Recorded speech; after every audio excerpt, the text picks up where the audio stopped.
Hey everyone. We ran into a few technical difficulties while recording this episode, but trust, the conversation was too good not to share. We had a blast making it for you, and we hope you enjoy watching and listening just as much as we did. Thanks for rocking with us. Enjoy the show. Not DJ, Junior Gang. Get it on the peanuts. Me put it on my blender. We had a champion for all contender. And if you want to be a fan club, you don't know that song? You don't know that song? No. Oh, wow. What song is that? Guineas and Peanuts, yo. And Junior Gang. Peanut. Oats. Peanuts. Blend. That's the only one. That's the one he knows. That's one of them. Peanut. Peanuts. Oats. Blend. Red. And We action. are back. Ladies and gentlemen, thank you. Thank you for joining us for episode number 10. When did that happen? When did that happen? Seriously, You know what? though. Cheers to that. Cheers. Welcome. We're at double digits. Double digits. Golly. Double Jeez. digits. What's the purpose? Dad's Unscripted. Unscripted here. Episode 10. I'm OC. I'm Dizzle Daps. Yo, episode 10. Just like that. Like, jeez. Yep. That is something that I did realize quickly. I was like, yo, 2024 happened quick, eh? Yeah, it did. It tagged into what you said last episode, was like that slow down. Because, man, time is moving quick. Sick. Because True, when we true, first true. sat down and did this, and like knowing where it had come from and incubation period, and then Yes, it's like, yes. yo, hold on, we're actually doing this, and we're episode 10 10 in. in. Yeah. Yep. Jeez, this is blessed. I appreciate. Listen, Appreciate it. I appreciate One you more guys. time. One more time. I appreciate you guys. Double I digits. appreciate you guys. My goodness. I really appreciate All right. you guys for that. I think I'm gonna take the lead on this one because it's a topic that hit me, and I started to think about it. Yeah. Because we've talked a lot about like what we wanted to instill in our kids and the values we want to give them. Like even this podcast itself came from the concept of trying to leave something for them to see where we were thinking, what our thought pattern was, where we were at. And as we talked about in I think episode 8, where we're like, this could be the benchmark for where they say things change or where things evolve into something different. And I wanted to pose a question to you guys about like what lessons or what has your kids taught you? I'll go first. All right. First. Go right at it. One word. I want to Yeah. put it on a t-shirt. Yeah. Patience. Sabadi. Patience. Hey. Patience. Because when you are a child growing up and your parents and you're going through the gauntlet of life with your parents and knowing that it was a different time for when we were growing up Yeah. to where the kids are growing up now, it's a totally different world. Oh, for sure. 100%. And now realizing, we said this in either episode 1 or episode 2, that the generation now, I'm not being rude or anything, but they're softer. But it makes sense though, because our parents did their best to give us a better life than what they had. And for us, we do the same, or we're trying to do the same. Yeah. And unfortunately, it does create that. It doesn't have that callousy, like, yo, I'm getting you got to be hard. It's more like, oh, you live, the whole term, like soft life. I wouldn't classify that I lived a quote unquote soft life, Right. but there was definitely moments versus for some people where they're like, oh my God, like I have lived a soft life. My kids right now are living a soft life. Yeah, and it yeah. upsets me sometimes because I'm like, yo, you guys are not appreciating what you really have. Yeah. But I also have to recognize the age of my kids Yes. The awareness. and the awareness behind it, and recognizing where I have to be patient Yeah. with them for them to gain the knowledge and the insight, and letting them know, like, okay, hey, I'm going to be patient with myself. You need to be patient with yourself in order to make sure that, the progress and things go a certain way. So that's one thing that I have learned, Yeah. that you got to be patient. And another thing too is, you know, if you realize you like something, go at it. Yeah. Like my oldest, if there's any music that comes on or any type of song, she gravitates to it so quickly and starts choreographing moves and doing all this type of stuff. And I'm like, okay, girl. If there's a song that comes on that she likes, she catches the words really quickly. And I'm ooh. Our parents didn't recognize those type of stuff growing up. They would be more like, oh, this picnic waste time over here, so I listen to music and am I dance up like that for, and not realizing that we're in a world now that if you can see what your child is going to be interested in, and you can tap into that vein from early, I think we're more willing to embrace their personalities. way more willing to embrace it Yes. now. 100%. Way 100%. more willing. So those are two things. Patience for me. Patience is a huge one. Just to be patient with them. Yeah. Because of their respective personality and just knowing that, okay, one needs more, stern but fair. The other one really needs like, okay, got to be careful, but still recognize like, yo, I'm still your father. I'm still here to protect you. I'm still here to take care of you. I'm still here to provide for you. So don't miss that step. My oldest tried to have a little bit of attitude with me the other day, and that did not go over well for her at all. And she caught herself real quick. She's like, sorry, Daddy, I didn't mean to. Yeah. And I'm like, no problem, sweetheart. But let's just understand, the dynamic here. That one day you will be able to take care of yourself. But until then, and even then, Daddy will always be here. Mommy will always be here. Right. Yeah. So that's something that I learned real quick on, like patience with myself, but also patience with them. Yeah. Because you mentioned it last episode, like when you're go, you don't have the time sometimes to be like, all right, hold on, let's catch myself. So that's my answer. Patience. Yeah, patience. Okay, fair. I think for me, I'll say accountability. Ooh. That's a big one, man. I'll add that into mine too then. Dang. Yeah, because on the show. I got another one. I'll say it after you. Go ahead. Okay, I have a story, it happened maybe about a few weeks ago. Yeah. So I was going to take my daughter to dance, but before I was taking my daughter to dance, I took my dog out, and my dog went to use the washroom, and she did number 2, but her number 2 was really dry, right? So, but it was only like little bits, so I'm like, she's not drinking enough water, right? So I'm like, normally when I play with her, she'll come in and she'll drink water. So I brought her in the house, so I start chasing her around the house. So she went to the balcony door. Like she kept piling up on the balcony door, but I just thought she was just trying to get away from me. So I kept chasing her. So and then we just went out. So I chased her, and she went around again. And then all of a sudden she squatted in the living room and just went again. Just took a big old shit right on the floor. And I was pissed. I was like, yo, and I got mad in front of all my kids and everything. And I was like, get in your cage, whatever. And so me and my wife cleaned it up, whatever. So then at that time, I was just talking to my wife. I'm like, I don't know if I can do this anymore. I need to get rid of this dog. Like, because I just can't, I don't have the capacity anymore to deal with, you have 3 small children and then dealing with a dog my dog's only 1.5 years.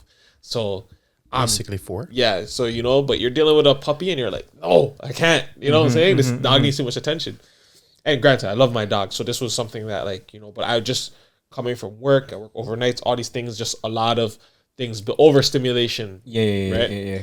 So we go back now, and I take my daughter to dance. So we're in the car, and she's like, "Daddy, well, why'd you get so mad with Honey?" And I'm like, because she pooed on the floor. And she's like, "What?"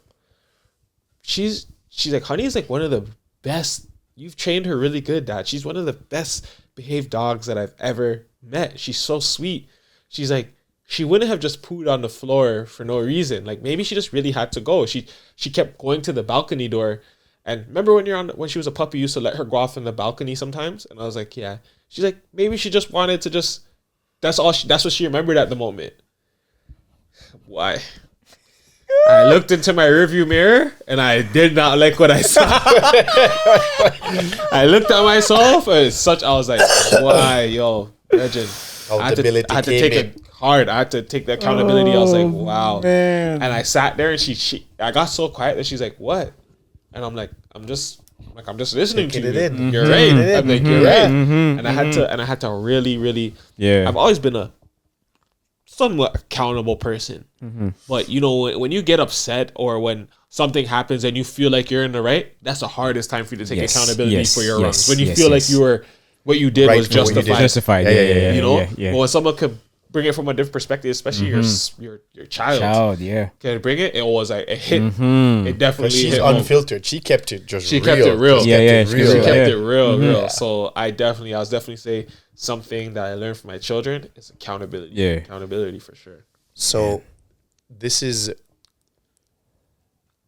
similar to what you said. The word I would use is consistent, but I would say it as a teaching point where I'm trying to teach my kids about being consistent. But as a result of teaching them to be consistent, I recognize I'm learning from them that I too need to be consistent. So it goes back to that whole adage, like I'm sure we've all heard it, especially from a Korean point of view.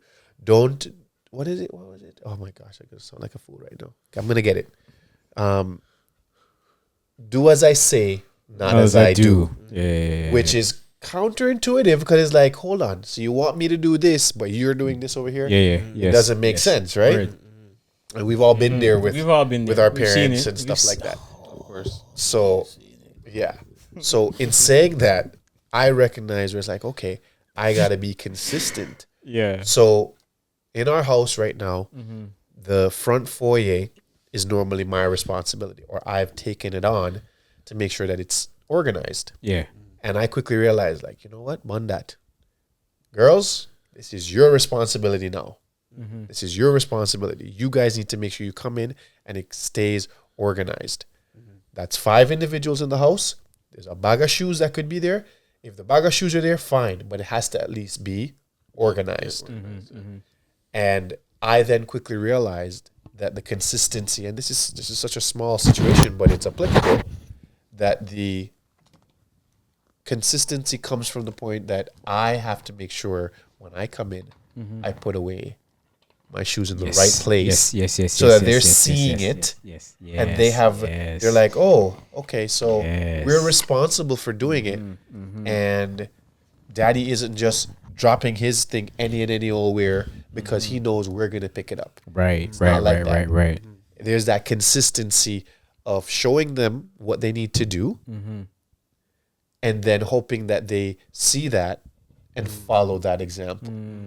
So having to realize that it's a teach and be taught type of thing. Yes. So there's a lot that they now have to be responsible for and slowly getting, they're still young, but I'm recognizing that in this day and age, not that I want to grow up my kids to be killers. When I say killers, I mean more in the sense of like kill the game, like, be good at what you're good at so that no one can take that away from you. Yeah. Because we mentioned it in previous episodes about this generation being like very lazy and not having discipline.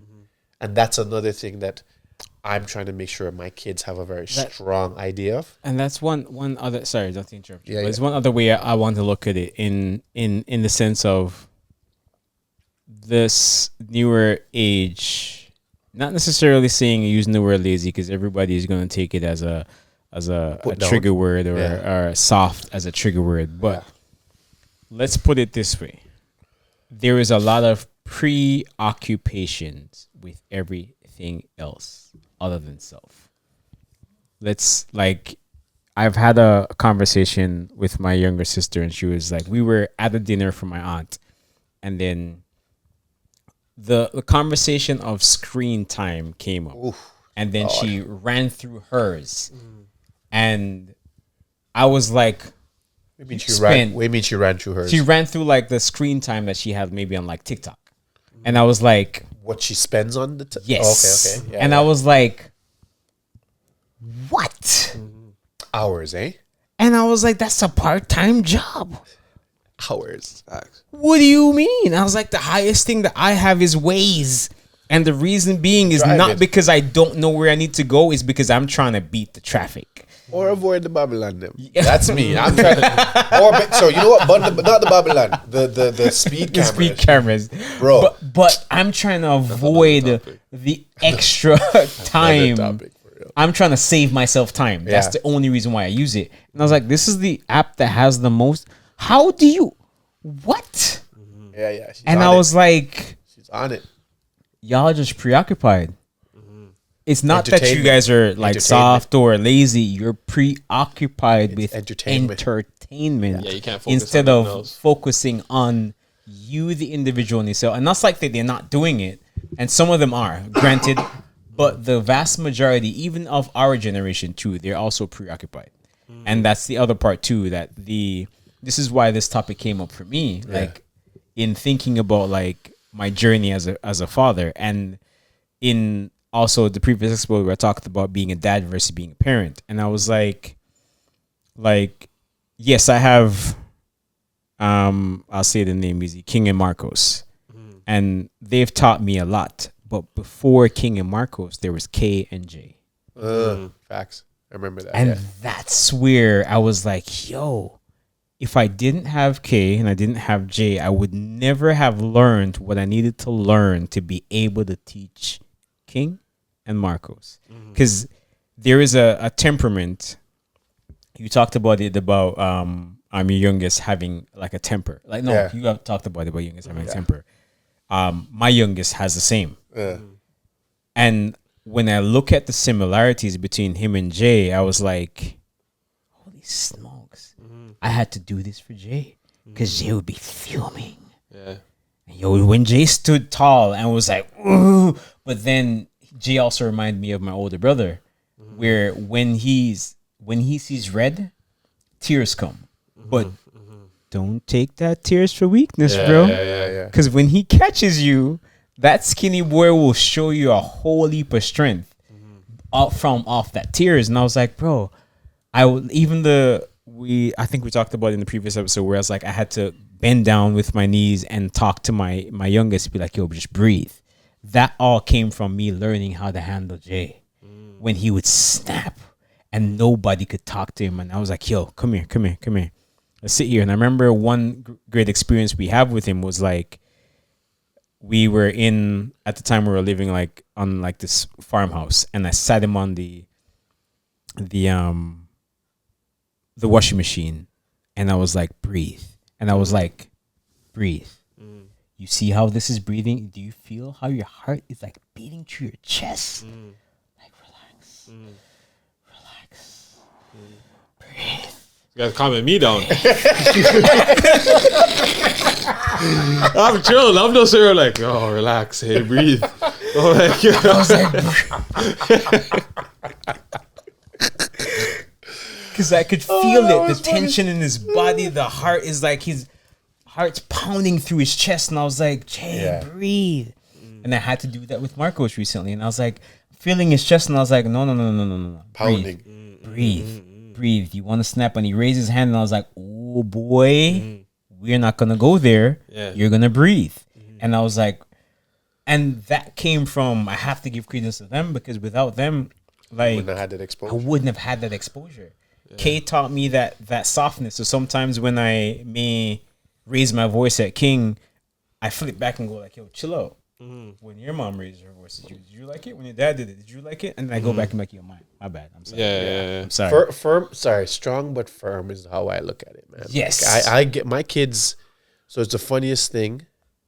To your point of like raising your voice, my girls don't like when I raise my voice. My son doesn't like it either. He seems like he doesn't care. Like he'll look at me and he'll like,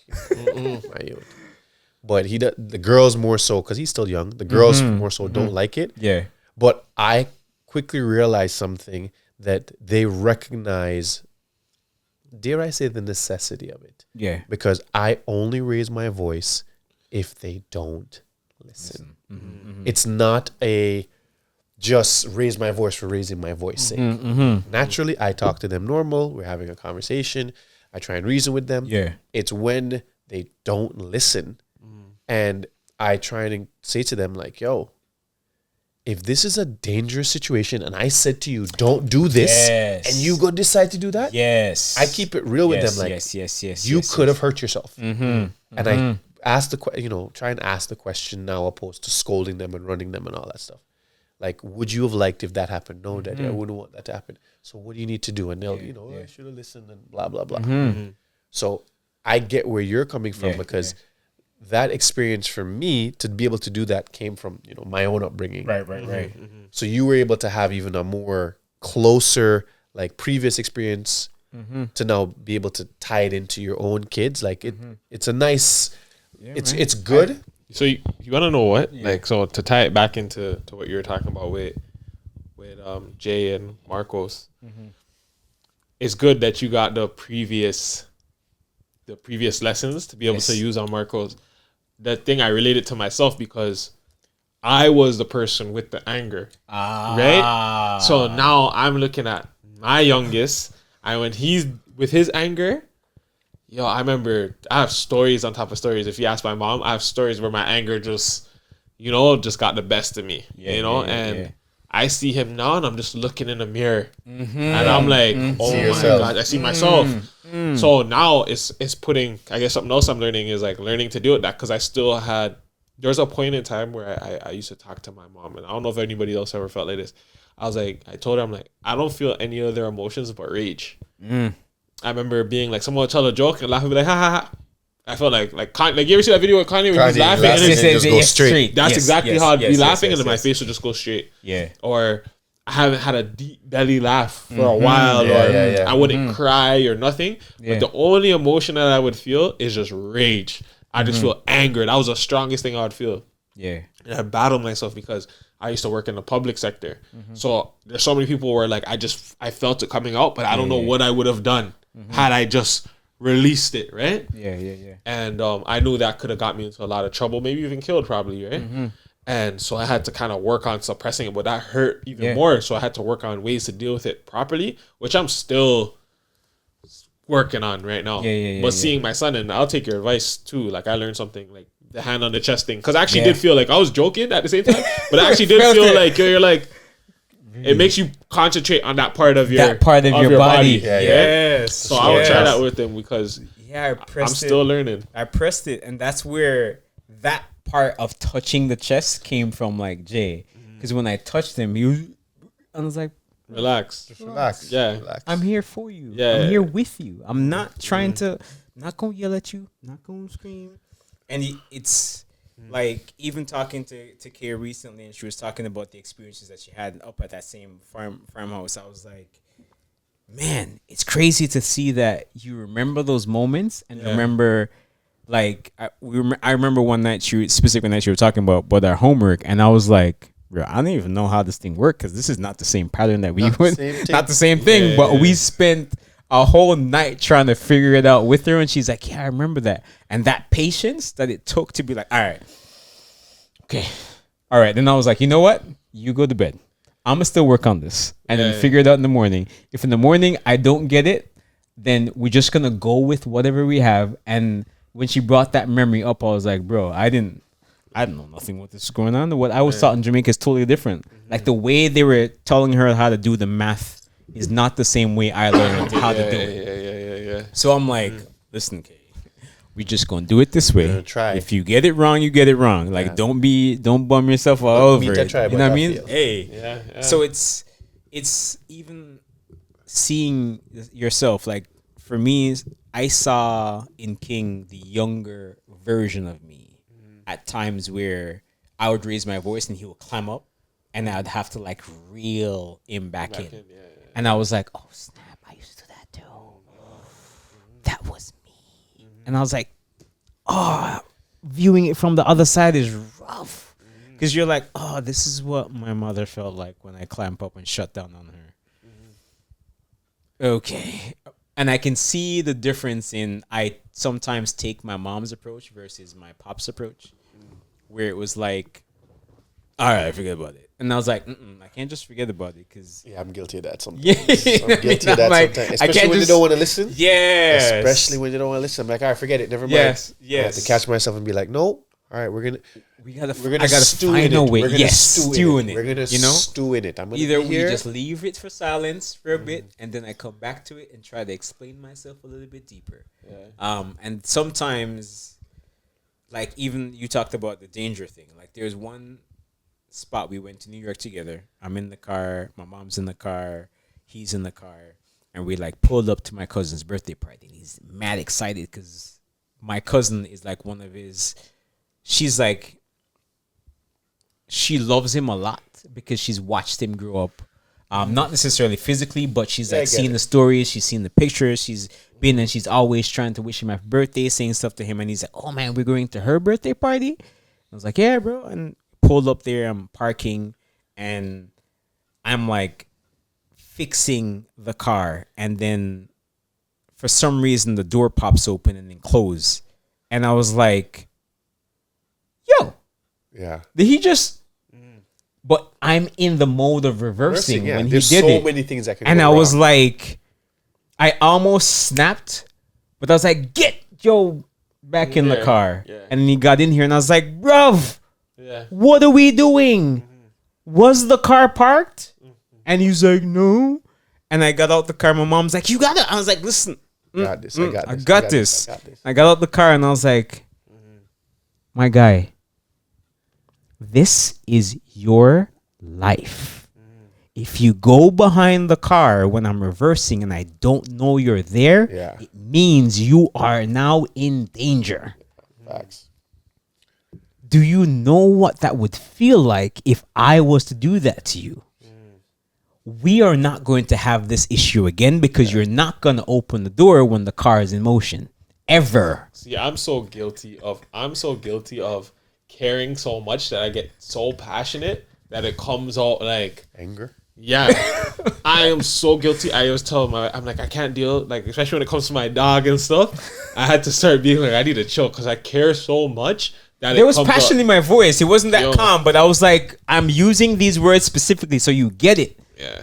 Because if I lash out on you, I know you're going to cry and we're going to this birthday party. I want you to have fun, but I'm going to try to reel you in. I always try to ask questions. My oldest does or has done stuff like that, and I try and ask questions. I'm like, what was going on in your mind? Why you decided to do that? And a lot of the time, her I don't know if it's a scapegoat answer or whatever, but she'll be up front. She's like, "Daddy, I wasn't thinking." She's like, "Daddy, I wasn't thinking. I was just too excited." And I'm like, you know what? I can't even fault her. I can't even be mad. I can't even be mad because I get it. When you're excited, when things are happening, you're just so you want to go about it, right? And you know, as adults, interesting. Like as adults now, we can do that, but there's still foolishness that you did as a kid. Yes. Because I've gotten hit by a car before. Ooh. But thankfully, God, thank the Almighty, it was only the mirror, the side mirror, hit me. And I did a full, I think at least 720. Like I spun in space, in place. It hit me, and I just spun because I wanted to get across the street so fast that I didn't apply the regular look left, look right, look left, look right, look left again, look right again. If it's clear, then go. I didn't do that, and look what happened. So, and that person, and that situation was that never happened to me ever again. And with my kids, they'll do certain things where it's like they'll open the door and I'm like, the car is still moving. Its car is still moving. I know what it's like to get hit, and the car wasn't even going that fast, and it still hurts. It still hurt. Yes. So I can only imagine if, and now like, I don't know about you guys, but it's very difficult to have those conversations. Yes. Of if something happens to your child. I can't. The emotions automatically. Like I start to like everything starts to be like, can't have this conversation. Like, let's not talk about this life. You know, and it's funny enough, the whole concept of life being over. Yes. Like it's it's on a double whammy too on that part, because that's where my mind went when when it happened, and I started to reverse, and I didn't realize that it was him that like popped the door open and got out. I didn't realize he was out of the car. I thought he opened the door and closed it. Yeah. But then when I jerked the car back and saw, and I was like, ah. Yeah. Slam on the brake. I was like, put the car, come on. Yeah. Just in the car, like, you wildin'. Wow, these kids make you anxious, yes? Yeah. Yeah.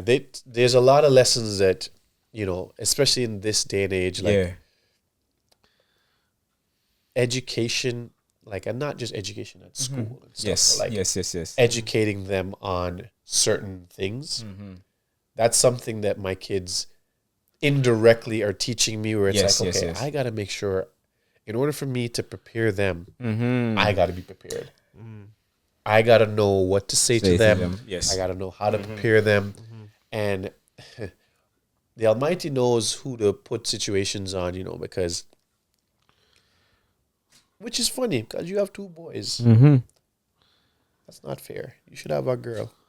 Why? For all the Why are you imprinting that on me, homie? Brother, me and you been through some things, dog. Me and you been through some things.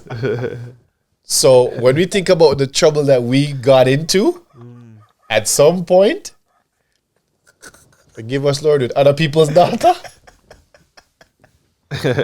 Right? And this, keep in mind, this is in high school. This is not even in our 20s and all the time. So this was just in high school. That is true. I hear the joke all the time where they're like, yo, all those guys who were troublemakers and whatever, that's why God gave them daughters. Which I think is total poppy, but it's just whatever. It's just funny. Because now that I have girls and I'm hearing them talk about on the bus, like, oh, yeah, this boy has a crush and this and this. And like, they're teaching me resilience. They're teaching me like, yo, be resilient, because the day will come and tell them that they'll have a Bad Boys episode. Yo, a part of me wants, you know what I mean? Like, that listen, Bad Boy scene will happen. Yo, so Reggie? Bro, listen. Right now, between there's a number of girls. Oh man! So there's your girls. There's a couple other guys who they all have girls. Like, keep that in mind. They all have girls. So between the 2 of them, they have 5 girls in total. Right. That's a lot of Reggie scenes. That is like, yo, or better yet, Bun Reggie scene. Den of Thieves. Den of Thieves scene. Yes. That's the scene. Den of Thieves. That's the scene. I'm not gonna do the Reggie scene. I want to do the Den of Thieves scene. Where it's like, yo, we're all in the, like, yo, take that. We need to talk. Take it up a notch. We need to talk. Yes, 100%. Because 100%. He's not lying when he's like, yo, for all her life, I've been the one to protect her and take care of her. And now I got to give that responsibility to you. Yeah. That's pressure. Pressure. And if he's ill-intended on it, like, yo, because teaching these kids now on just, hey, how to maneuver, how to manage certain things, how to go about certain things a certain way, yo, it's an important thing to do. The funny part, too, is that they're in, because all of our kids are under the age of 10. Now, come to think of it, 10 years ago, what did the word look like? Facts. So now, you are right, where the education on 2 parts, 2 things play a part, and I feel in the street side knowledge that we've acquired from growing up in Jamaica, from living here in Canada, from me, from also living in the States for a little bit. Like, that's evolving. The world is evolving. But I'm happy that I got the street side knowledge to be able, like, okay. That was the topic I was like, how important do you think that is? The code, I think it's even more important now. Because a lot of the amount of scam things that out there, my youth, and the bullying, internet the trolling, fingers. The internet fingers. I won't say Twitter finger. Yeah, it's no longer there. You call it X fingers. It's still Twitter, man. Cut the malarkey. Cut the malarkey. This guy said. The internet fingers are out. You know what I mean? But at the end of the day, it's being able to face the reality. The reality of it. Like, it's different. That Because It's when all you were one. when you were at high school or in school and someone wanted to trouble you and whatever, you just have to deal with it in the moment, In the and moment. you're just gone. Yeah. Yes. Now it's A on, like you're long-lasting effect. online, and that's it- why I said there's a lot of preoccupation Yeah. in how With the- they're moving. That's That's a whole what I next was gonna topic. say. That's a whole. That's a whole nother level. That's a whole nother level. I will say this though, when it comes to the balance, and perhaps this might play a part in being able to maneuver through that, I guess you could say malarkey or trolling or whatever, is one of my audio mentors, Brian Tracy. He mentioned the balance that we need to have between entertainment and education. Yes. Meaning everybody's all about entertainment, like constantly entertaining themselves. That if they were to simply flip it, where instead of it being 100% to entertainment, put it like make it 50-50 ratio. Yeah. That it's now going to be 50% entertainment or 50% education, 50% entertainment. You'd be better off in life for that. this. Yes. And that would be a very positive thing. And you're able to then have a better impact.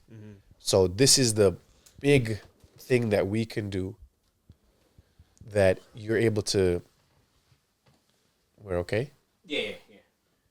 Not fully okay, but we're okay. No, okay. Well, we did a great job thus far to like get into this topic, and we can. The beauty about this is that there are always revisits. We can always revisit.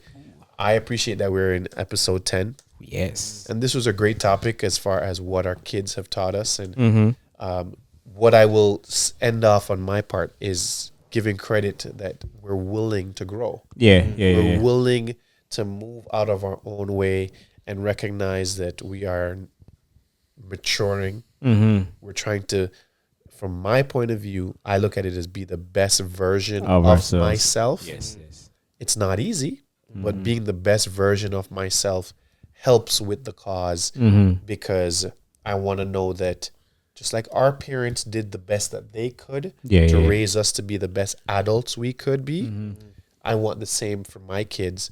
And now I think the opportunity is even greater because we now have all of this information, Yes. all of this education that's available to us that can make the journey for our kids better.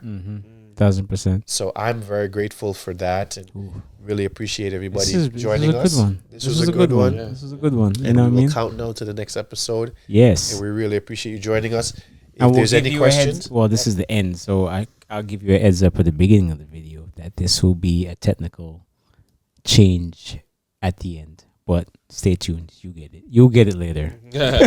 appreciate it. Cheers to everyone. Have a good Cheers. night. Oh man. Take care. All right. You're empty. Oh. I'm empty. See, I knew you were Taxed. talking about. Get taxed. All right. We did well. Yes. Oh, that one got us. Did you see me trying to? I was trying to nudge You're you. trying to nudge like, me. I was trying to Yes, nudge you for yes. like 25 minutes.